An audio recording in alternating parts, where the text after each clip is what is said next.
But yeah, I was told I need to check this out just to get a basic understanding. So yeah, we're going to do this portion. We're going to check this out live. Obviously, this is definitely something I want to check out. It is 20 minutes long, and with the yapping that I go through, expect this to be like 30 minutes, but we will see, and this will potentially help increase my understanding. So let's get right into it. Arknights is a game with many mechanics and systems that are it a is little bit funky and not always clearly explained. Global translations and Ian can't read make for a frightening duo. Ian can't read. Oh, wow, I'm already pausing.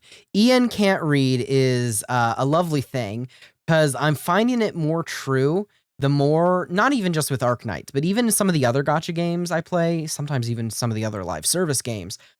People really don't like to read, do they? So yeah. Oh, am I flashbanging you? Don't worry, it's flashbanging me too. With a multitude of branches that all do slightly different things. This is not even half, and all I see on my screen are a bunch of symbols. So I'm like, because I remember I didn't know what the vanguards were.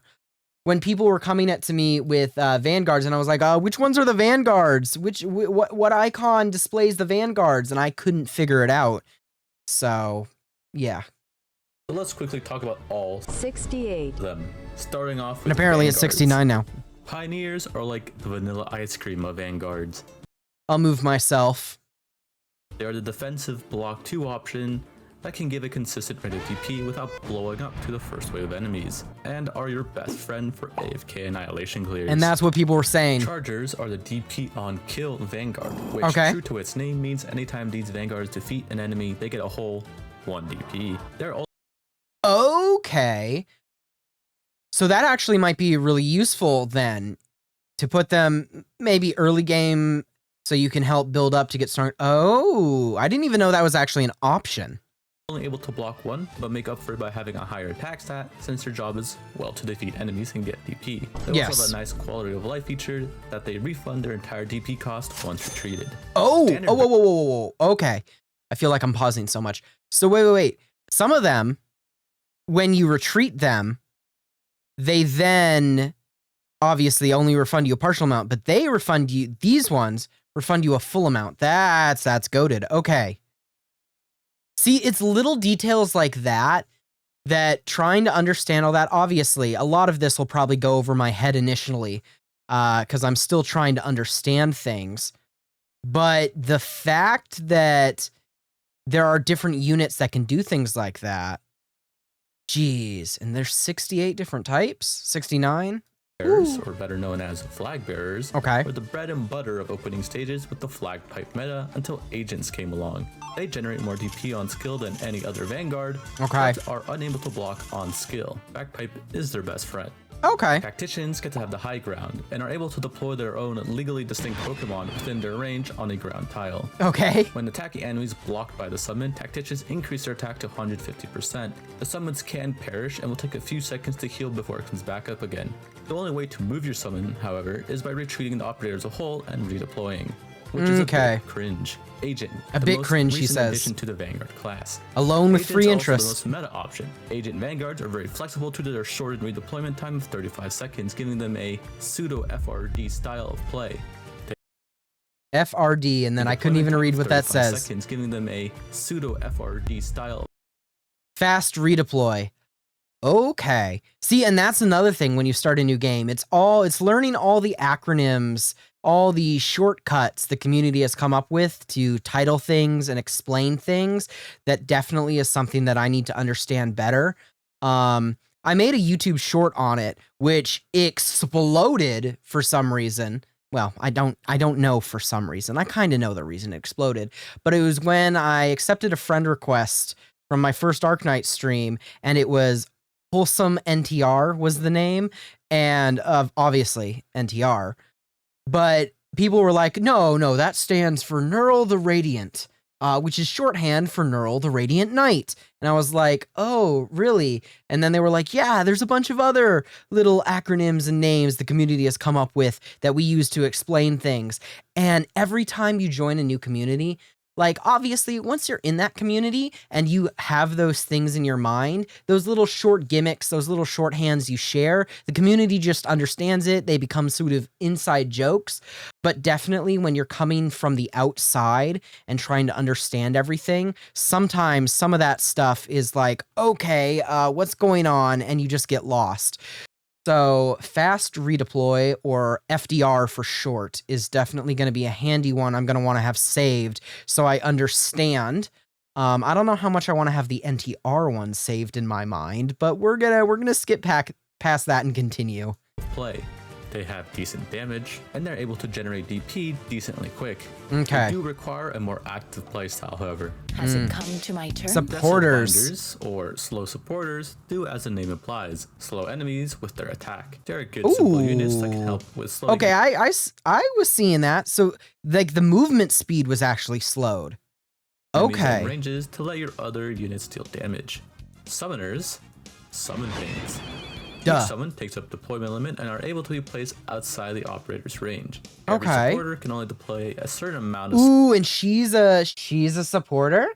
Ooh. Okay. Now I know. Summons, and all summons explode if the summoner is retreated or is defeated. Boom. Hexers will debuff enemies with their skills or talents. The debuff usually being fragile or a roundabout way of inflicting fragile. Fragile meaning amplifying the amount of damage true, physical, and arts do to an enemy. And so like his only applied to frozen. Okay, so there's modifiers for that too. Goodness, there's so much information going so fast in this. Talents. So a hexer usually being fragile or a roundabout way of inflicting fragile. Fragile meaning amplifying the amount of damage true, physical, and arts do to an enemy. Bards are characterized by the fact that they do not attack. They just kind of sit there. They are able, like a bard, they just sing, so they buff your allies? Maybe? She can solo a stage alone? Well, I'm happy. I mean, maybe I'm letting my biases show, but obviously I like those characters. We saw how I reacted to the skins. Anyway. Able to passively restore the HP of units within their range, which means units that cannot be healed, like Juggernauts or Solo Blades, are able to be healed within their range. It is technically restoring HP and not healing, but you get the point, HP go up. Ah. Their main gimmick is that bards have the ability to inspire. Inspire buffs a certain stat. Usually. Ooh. Okay, so I was on the right track. They can heal, but they also can buff things with their being a bard. I mean, yeah, that's pretty typical for games. I'm not surprised. I like it. Attack or defense. Inspiration cannot be stacked, but different forms of inspiration can. You can buff attack with Sculptor S3 and max HP with Civilite S3, but you cannot stack Sculptor S3 with Tidy S2, which are both attack buffs. No, bards do not receive the inspiration buff themselves. So you can't double up buffs that are on the same thing. I mean, that does sound like it could get pretty broken if you could do that. So if I'm understanding this correctly, they're the same thing. They both up attack, and because of that, you can't use them both at the same time. But these, which one up attack and one ups the max HP, because they're different, you can use them both at the same time. Okay. With Civilite S3, but you cannot stack Sculptor S3 with Tidy S2, which are both attack buffs. Okay. No, bards do not receive the inspiration buff themselves. Abjurers are in the business of keeping people alive when they are on their skill and via their talents. Abjurers will attack off skill and will heal on skill. All Abjurers' talents come in the form of getting Sanctuary to allies. Sanctuary being a fancy word for arts and physical damage reduction. So they just make your units have more survivability. Got it. So they're almost like a bard, but not. Like obviously design-wise. Okay. See, and that's where things get tricky, I bet. Because you look at, as a new player, you look at the design of those two different characters. One is a bard, and then one is the abjurer, and you're looking at them, and from a quick glance, you'd probably think, oh, they're like the same thing. See, this is definitely part of, from what I heard, that Arknights has a lot of depth when it comes to the gameplay, a lot of depth when it comes to the strategies that you can form around it. And a good reason for that is just because there are so many options, so many different categories of things that you have to keep them all in check in your mind and know when is the best position to utilize them or recall them. And if you mess up the fact that they are different, it can drastically change the outcome of the stage that you are working in. That's where newcomers are going to have a lot of, like myself, are going to have a lot of issues. Like, I can wrap my head around it conceptually, but to actually understand what is happening in like the heat of a battle, obviously with Arknights battle, but to actually understand and then be actually able to put in action what you understand is definitely something that will end up coming with time. So I'm definitely excited to see how far in depth I can get an understanding of and continue with. But just the fact that it's already like this, I'm like, ooh, that's definitely something I'm going to have to like write down or keep note of somehow. So, well, if you play the game long enough, you might remember it most of the time. They say. I feel that though. So I get it. Just make your units have more survivability. Artificers are the other ground option for supporters. Their main mechanic is that they come with devices that support units.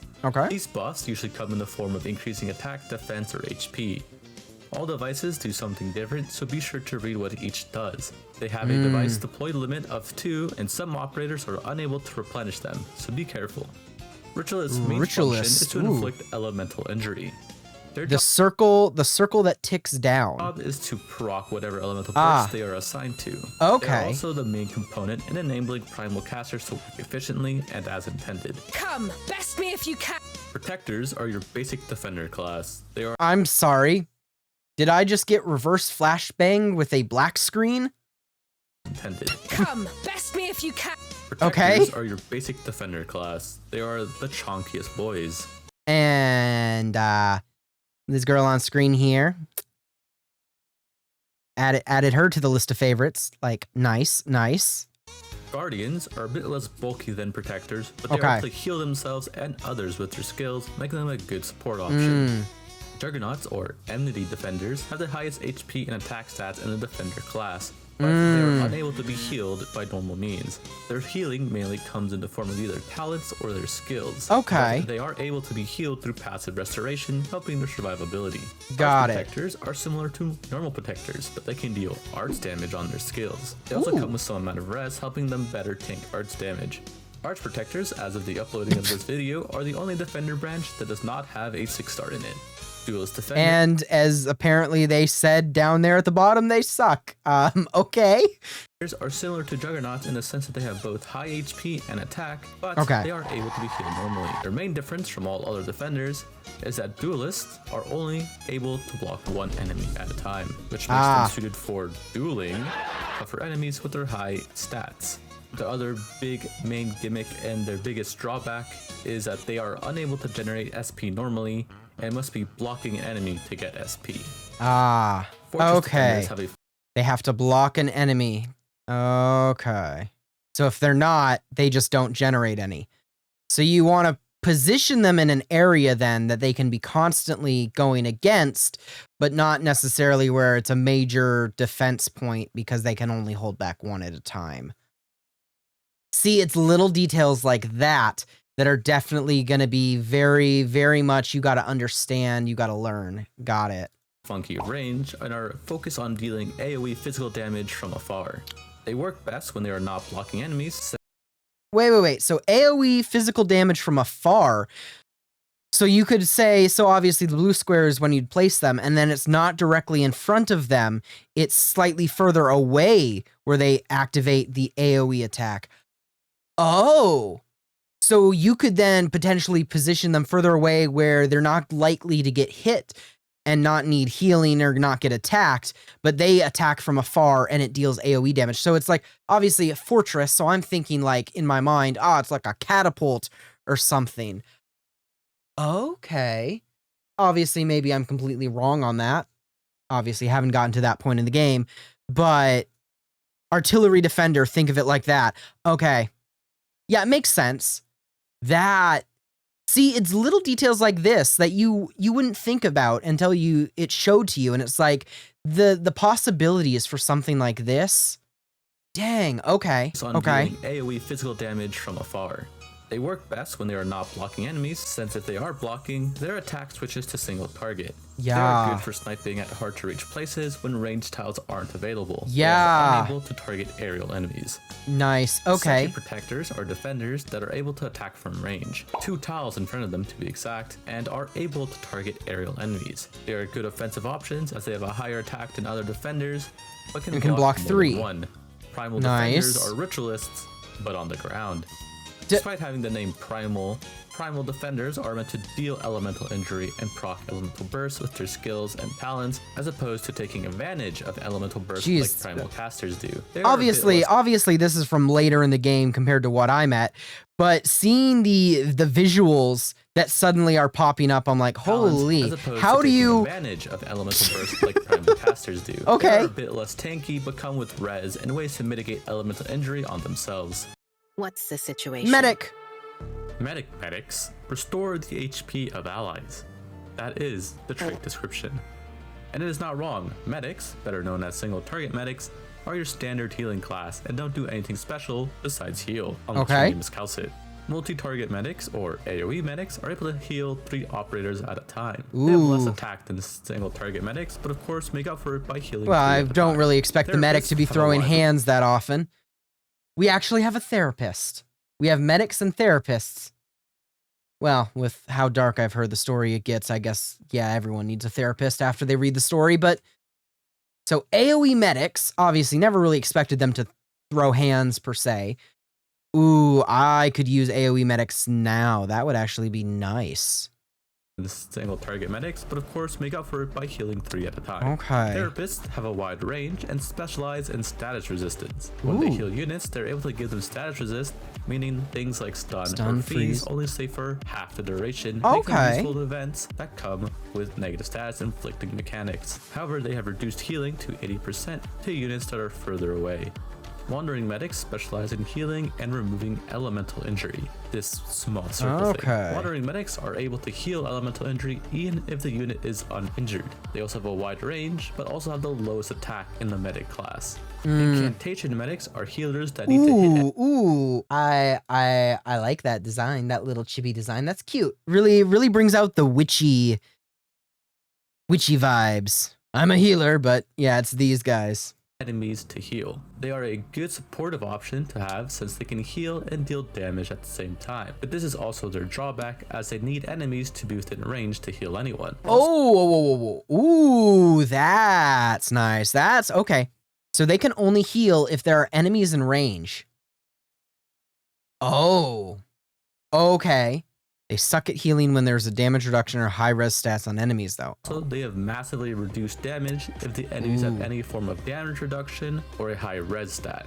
Chain medics are like AoE medics, but with extra steps. Every time they heal a unit, the heal bounces between 3 units, with the healing reduced by 25% per bounce. The chain mechanic lets them heal outside their typical range, though, which can be useful on certain stages. Okay. This is your last chance. Casters. Magicians. Casters are your basic arts damage dealers. They are quite simple and are the most well-rounded caster branch. Splash casters, or AoE casters, deal AoE arts damage. They are quite expensive with a limited range without their mods. AoE 34 deployment points? Yeesh. That's a lot.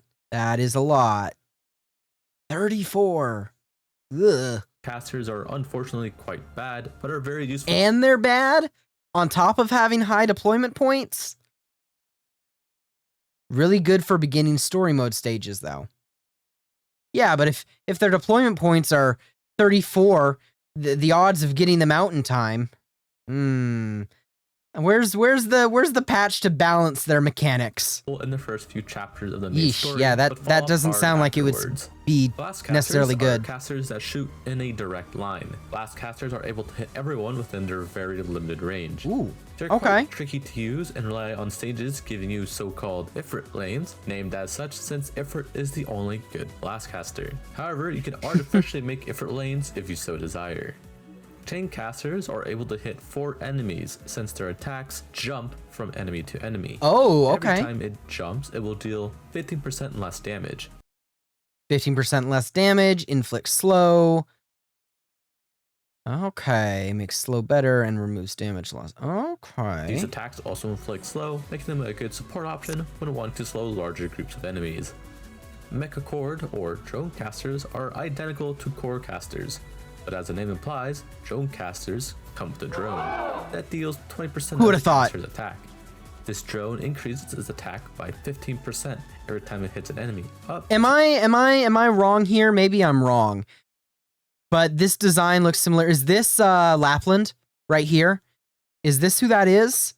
Because if that is the case, I know a lot of people were recommending that one of the characters I get is Lapland, and they are on the recruitment banner. For characters you can earn just by logging in.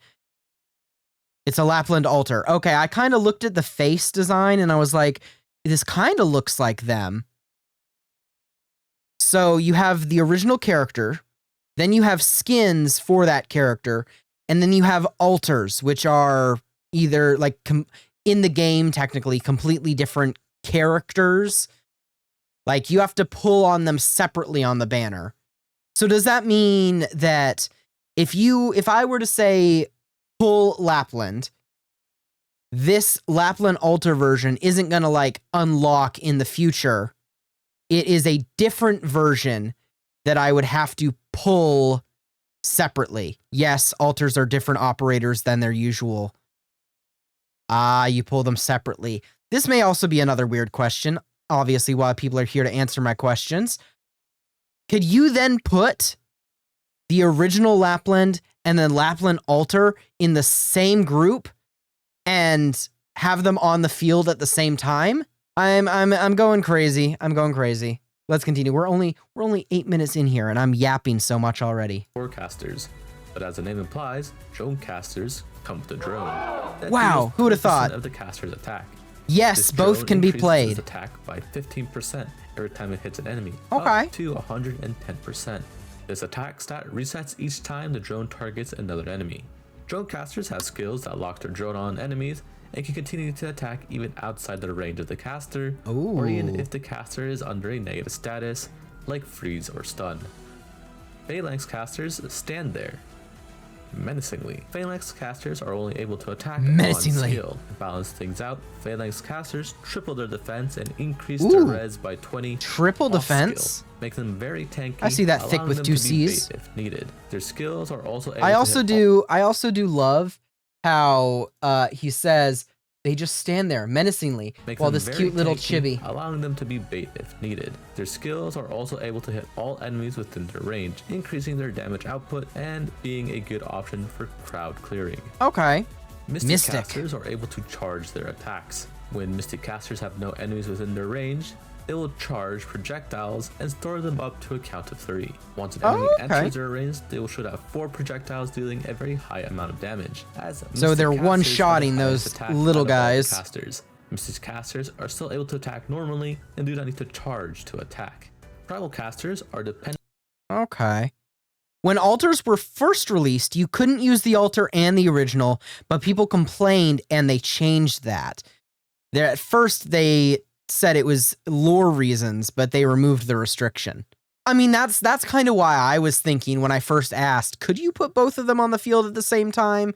Because, like, obviously, lore-wise and, like, story-wise, it's like, there's 2 different of the same person on the field at the same time? That's not really possible. But also, you got to think under considerations of the fact that this is a gacha game. So if it is a gacha game and you have to pull the altar version separately, and say you really like that character, so you have their original and their alter, oh, I'd be kind of mad if I had pulled the alter and I couldn't use both the original and the alter at the same time. I'm not going to lie. So I understand why they changed it. But I definitely was originally thinking like, yeah, I wouldn't be surprised if it wasn't that you could use them at the same time. But yeah, okay, nice to know. I guess they're listening to their community. People complained. And do not need to charge to attack. Primal casters are dependent on enemies being under a form of elemental burst. This is because they can inflict elemental damage with their attacks if an enemy is under elemental burst. However, to reach their max damage potential, they require being paired with a ritualist that can proc elemental. They have to proc with a big damage. It needs a buddy system. Burst, as primal casters cannot inflict elemental injury with their big damage skills. Do take care that primal casters must be paired with the correct elemental burst. For example, Nymph can't do elemental damage if the burst is a burn type, and so on. Shaper casters are able restrictions, to summon a unit I see. if they defeat an enemy within their range, up to a certain amount. Shaper casters are also able to attack enemies that are blocked by summons, even if it's out of their range. They can function as a supportive lane holding option.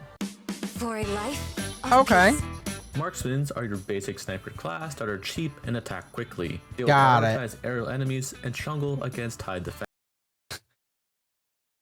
In bold, they suck ass against high defense. Okay. Noted. But they're cheap. So they're probably beginner friendly then. Enemies. Artillerymen, or AoE snipers, do as the name implies. AoE snipers do AoE damage. They have a very long range that is useful for attacking groups of enemies before they get close to you. Deadeye snipers have a high attack stat with a very large range. Ooh, However, that is a large always range. Prioritize the lowest defense enemy in their range. Oh, that pains me. Yeah, I have a big range. But I'm gonna go after the small fry first. I'm not a coward. I just, Yeah, they suck ass against high defense. That are cheap and attack quickly. They will prioritize aerial enemies and struggle against high defense enemies. Artillerymen, or AoE snipers, do as back the to name them. implies. AoE snipers do AoE damage. Duh. They have a very long range that is useful for attacking groups Usually ranged enemies have lower defense and they were designed to take out ranged threats. of enemies I mean, before they yeah. get close to you. Deadeye snipers have a high attack stat with a very large range. However, they always prioritize the lowest defense enemy in their. See, this would irritate me if I didn't see this and they didn't explain it well in the game. If I was like, I put this person, look at this massive range. They're definitely going to help cover everything. And then it's like, they go for all the low targets, the low tiny targets. I mean, now I know, and it's ingrained in me somewhat. So I'll understand if I get one of these characters, potentially how to use them. But the fact that this is a thing, why would they do this? Range, which can lead to them focusing on weak mobs instead of more threatening enemies. Heavy shooters are snipers with a reduced range that usually focus on high burst skills to compensate for said range. Okay. All heavy shooters operators benefit and incentivize attacking enemies that are directly in front of them. Spread shooters have the same forward range as heavy shooters, but noticeably lack the range right next to them. Spread shooters have true AoE damage, meaning they hit every enemy in their range and are not restricted to a count. They incentivize attacking units in the first row of their range as their attack increases to 150%. 150%? Dang. Okay. Also the most expensive. But expensive. Shooters are snipers that prioritize attacking the heaviest enemies first. Usually, heavy enemies are the ones that look dangerous or like big chunguses. Their range is a bit wacky as they cannot target anyone in front of them, so be mindful of their placements. Got it. Okay. True damage, deflects, defense, and resistance. Okay, yeah. And this is why the 6-star of Deadeye is pretty goated, but it just is held back by the type of archetype. Yeah, that. I can feel that. Yeah, because if you have. But I feel that probably adds to the challenge, though, right? The understanding of how they work. Even, like, people say limitation breeds creativity. So, like.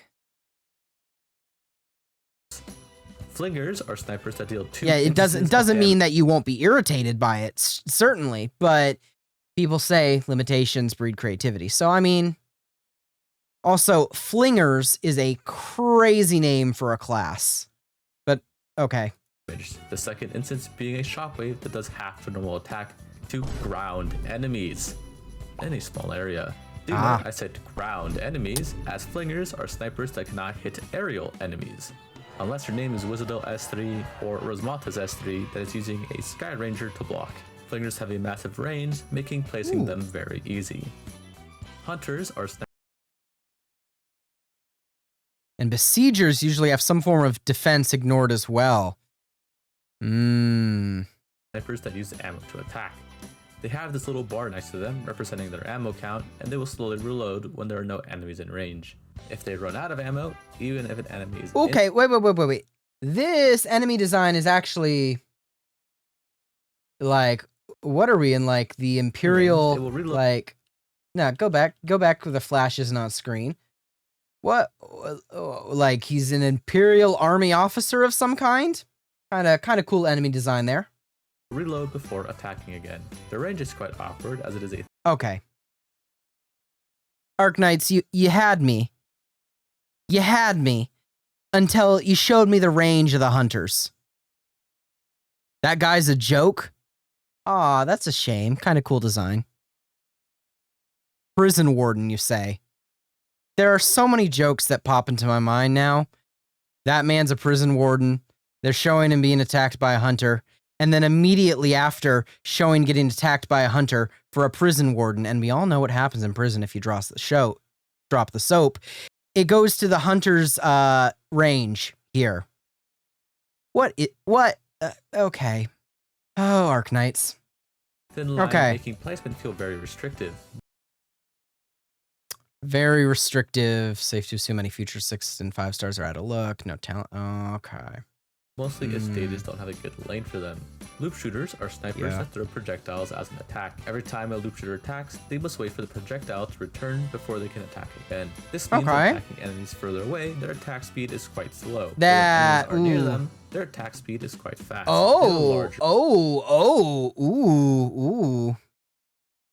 Also, loop shooters here? Hello? So it's like a boomerang. At first, like when they said that, oh yeah, it's really slow because they got to wait for the boomerang to return to them. I was like, ooh, that's kind of sucky. But then it shows that, oh, but you know, if they're really close by, it's bum, bum, bum, bum. Ooh. For the projectile to return that's actually kind of fun. This means when attacking enemies further away, their attack speed but that also means you've got to be really strategic with this one, don't you? Their attack speed is quite fast. They have a large range that also goes behind them, allowing them to be quite flexible in placement. Nice. The sand will reshape the land. Push truckers have a very funny name. Beside that, pushers... I mean, I wasn't going to say it was funny until you mentioned it, my guy, but you know. Push truckers have a very funny name. Beside that, pushers, well, push things. They're able to be placed on both melee and ranged tiles. Pushers are also able to attack enemies up to their block count like a Centurion Guard. Get creative. What was that last one, my guy?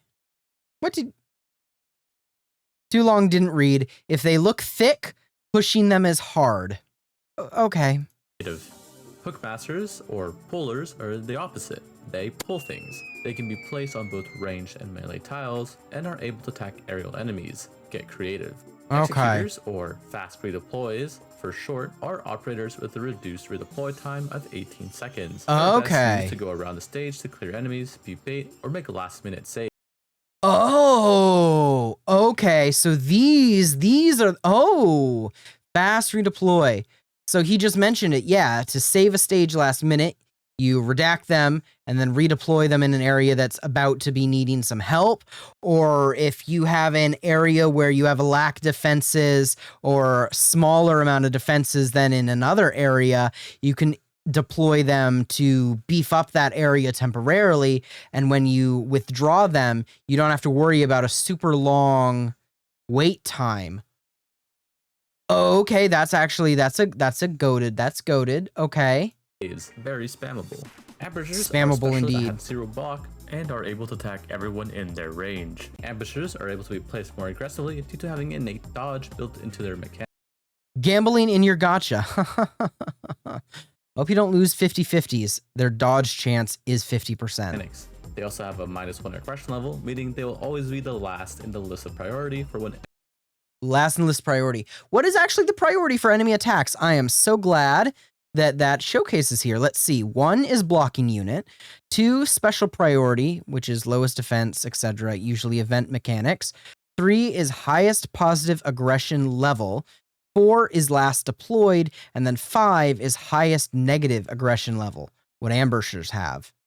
Okay. Enemies are attacking, increasing their survivability. They attack quite slowly. Geeks are specialists that lose 3% of Geeks, HP you say? every second, which can drain to KOing themselves. In just plain text, they slowly perish at a rate of 3%. Per year, per month, per minute? Elaborate? Will die to HP drain. Well, you take a nerd out of his, you take a geek, you take a nerd out of his, environment, out of his room, and, you send them on the battlefield. I mean, even if they don't get hit, I mean, just the social anxiety alone is going to get to them. So I'm not surprised. But the fact that there's an actual category class called geek, that's actually kind of crazy. Geeks are specialists that lose 3% of HP every second, which can drain to KOing themselves. However, this will no longer be the case in a few months. Well, that isn't their only gimmick, despite it being their literal trait description. Geeks are the only ones in the game that are able to engage in the fun pastime of friendly fire. Geeks are units that buff allies by attacking them to apply the buff. Most geeks have a form of self-healing in their talents to combat the HP. I'm sorry. They buff your allies by attacking them, but sometimes their buffs come with drawbacks. Self-stun, lower ASPD, death. Okay.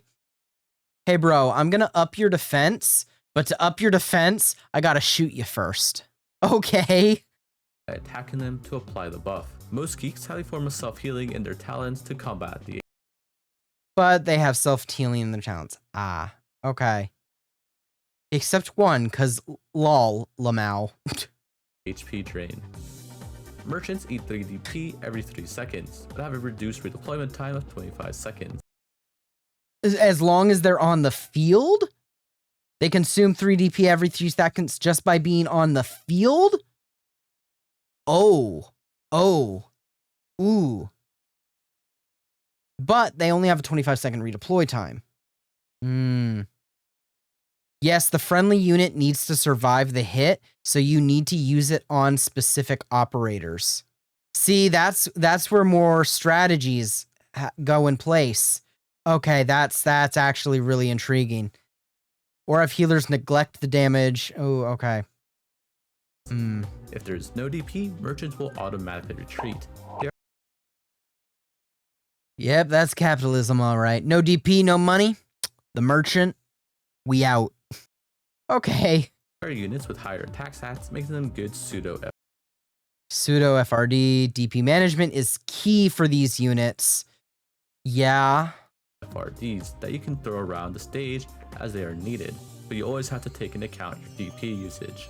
Trap masters are operators that receive, traps. Each operator's traps have different effects with different deployment limits, so be sure to read. Traps cannot be placed on top of enemies, so some amount of planning is required. Okay. Dog keepers are in fact not dead when they are killed, but instead switch to a substitute. Wait.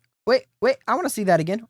That was cool. Keepers are in fact not dead when they are killed, but instead switch to a substitute that is unable to block. They stay in that form for 20 seconds and are still able to deal damage in doll form. Once the 20 seconds are up, the normal version of the operator switches back in at full HP. This makes doll keepers quite resistant and hard to kill. Ooh, I like that. Okay. Baits for enemies. But wait, it says there, if the doll form dies, so does the OP, so does the original. Ooh, so you gotta hope that they don't, if you want them obviously to stay, you want to position them in places where maybe they get hit once and go to the doll form, but you don't want, if they get overburdened while in the doll form and die in the doll form, well, then you've just, they're gone and you'd have to wait for the, okay. That little animation was really cool though. The switching. I like that. I like that. Resistant and hard to kill, making them good baits for enemies. Alchemists are able to throw things. These alchemical units usually serve to both heal and deal Things, damage they to say. enemies within their range. Sometimes alchemical units serve a tertiary purpose and will Can heal enemies, deals damage to enemies, can debuff enemies, and buff allies. Okay. enemies within their range. Little Sometimes interesting animations there, alchemical but units serve a tertiary purpose and will also buff allies or debuff enemies. mm. Alchemical units can keep working as intended even if the operator is retreated. Oh, okay. That's actually kind of sick then when you look at it. So you can deploy them.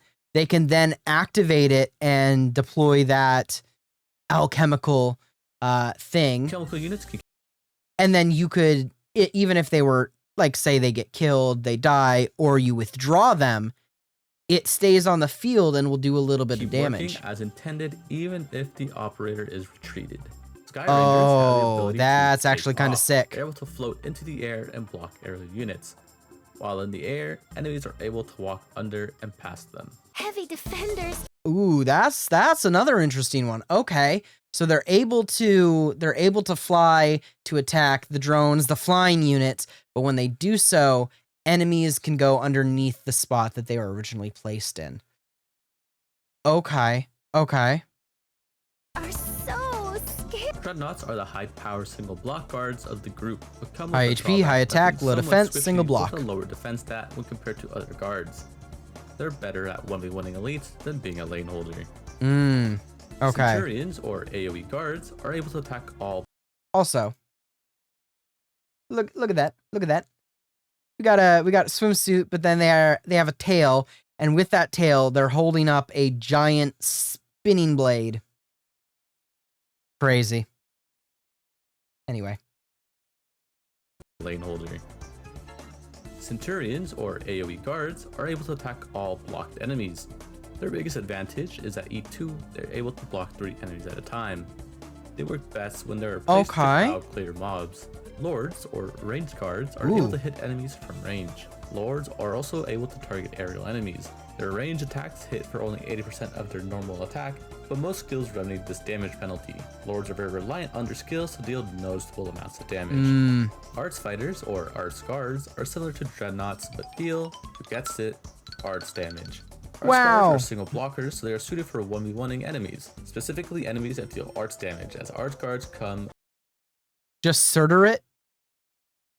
Just Surtur it. Okay. So they are suited for 1v1ing enemies, specifically enemies that deal good arts for damage, 1v1 as though. Arts guards come with the very rare red staff. Instructors have longer ranges and are meant as a more supportive option. They increase their attack when attacking enemies that are blocked. Place them behind a defender or an AoE guard and call it a day. Do note they are unable to hit aerial enemies. Fighters are cheap one-block guards that have a fast attack interval. They are a good option to play the early part of stages due to their cheap DP cost. However, they have a lower attack stat, which makes them quite weak against anyone with a moderate amount of defense. They suck at mid to high defense enemies unless you're Chongus with Sculptor S2 buffing him, then he's better at it. Got it. I'd understand that when I see Hurst Surtur in action. Okay. Sword Masters are guards that deal 2 hits with their attacks. Sword Masters are characterized by their focus on offensive recovery burst skills to deal the bulk amount of their damage. Do the bulk amount of their damage, he says. They're mostly offensive recovery based, meaning they need to hit things to get SP, and unless you are D-Gen S3, okay. Focus on offensive recovery burst skills to deal the bulk amount of their damage. While their attacks deal 2 hits, for SP purposes, they only give 1 SP per attack. Oh, Solo Blades, that's sad. or the artist formerly known as Musha guards, are a strong single block guard like dreadnoughts. Their difference being that they are unable to be healed. They restore HP every time they attack an enemy. Their special mechanic is that all Solo Blades have the tenacity buff. Tenacity meaning the lower their HP is, the stronger a certain attribute of theirs will be, usually an attack speed buff. Liberators just stand there, menacingly. Liberators have 0 block. We now have 2 that just stand there menacingly, he says. 0 block does not attack off skill, If I had a nickel for every character in Arknights that I was told just stands there menacingly, I have 2 nickels, which isn't a lot, but it does seem kind of weird. Speed buff. Liberators just stand there menacingly. Liberators have 0 block and will not even attack off skill. However, while they stand there menacingly, they are increasing their attack by 5% every second. They can increase their attack by 200%, so to reach max potential, you must wait 40 seconds. Usually, the operator will give a visual cue to signify they are ready to go. On skill, Liberators are able to block 3 and deal big damage, so you have to plan around their lack of block and skill times. Okay. Reapers are similar to Solar Blades in the fact that they are unable to be healed. They differ in that Reapers are able to attack all enemies in their range. However, even though they can hit all enemies in their range, they only heal up to their block count. Reapers only block 2, so they only heal 100 HP off of attacks. This, of course, can be increased with skills that give an additional block. Crushers have 0 fucking defense and res, but they make up for it with Pause. Crushers hate him. His stats may say he has 0 defense, but he actually has the best damage reduction in the game with this one weird trick. Learn the truth now. Why is it phrased like those ads? Good to know. Res, but they make up for it with considerably high HP and attack stats. Due to their 0 defense and res, all damage Crushers take are true damage and require babysitting to not explode. If they have good enough healing, their high HP makes Crushers great for taking heavy attacks and stalling. They're able to attack enemies up to their block count. Earth Shakers are flingers. Ooh, I like her design. They're able to kind of like block Egyptian 2, cat. Passing through them, flingers, but on the ground. They're able to block only 2, but if other enemies are passing through them, Earthshakers are able to deal extra bits of damage from AoE shockwaves. Primal Guards are the newest branch added to the game. Bro, Arknights with some of these designs, man, I'm telling you. Sheesh. Well, at the time of writing and working on this video, that was true, but with the newest event on CN, we have a new Vanguard branch known as Strategist. They buff operators that are in the deployment zone via their skills and talents. Okay, back to the guards. They are primal casters on the talents. Back. Let's go back. Extra bits of damage from AoE shockwaves.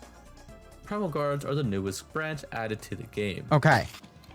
Well, at the time of writing and working on this video, that was true, but with the newest event on CN, we have a new Vanguard branch known as Strategist. So previously those were the newest. Now, Strategist was the newest, so I'm guessing this was basically number 68 here, technically, in release order. But now, because this video is 3 months old, it's outdated. Strategist is not yet released in global. We have 2 months until Strategist gets released in global, because CN is ahead of global. Okay. That helps understand things. So is Strategist number 68? Or is Strategist the number 69? Because the title said 68 and people kept saying, no, it's 69. Anyway, what's Strategist do? They buff operators by giving them stats, currently only attack, and buffs only defenders and supporters. They also reduce deployment cost of operators. They need to be deployed to buff operators. This is deployment zone. Okay. In the deployment zone via their skills and talents. Okay, back to the guards. They are primal casters on the... Oh, okay, you get the idea. They are similar to primal casters in that they are most effective when an enemy is already under burst. In that same vein, primal guards are unable to effectively proc elemental burst, so they do need help of ritualists or primal defenders to proc elemental burst. Okay. I'm sure the 6-star version will be more akin to Nymph, but the only time will tell as we only have a single 5-star to go off currently. And there it is, all 67 branches in the game explained briefly. Alright. Something or cleared up a bit of confusion surrounding some of these classes. Thank you for watching, and until next time. Thank you for making this wonderful explanation. Yes. Yeah, that definitely helped explain some of the things that I was getting a little confused on in a sense. Now, it's definitely going to be, I don't want to say difficult or impossible, because nothing is truly ever impossible. But with the vast variety of archetypes in Arknights, wow, this is definitely going to be something I'm going to have to keep track of, note of easier. Of course, it'll get narrowed down to what I actually have, what characters I end up actually pulling onto my account and understanding of better, but it definitely is going to be something I'm going to need to keep an eye on more closely to just understand just how that really works. Anyway, for those who watch this reaction video along with me, just to help understand the world of Arknights, I want to thank you very much. If you liked it, a like and a subscribe would be very much appreciated, and I hope you'll join me on this very channel and my Twitch for playing the game live, along with a bunch of other gacha games. But for now, I want to thank you for watching, and I'll see you next time. Bye!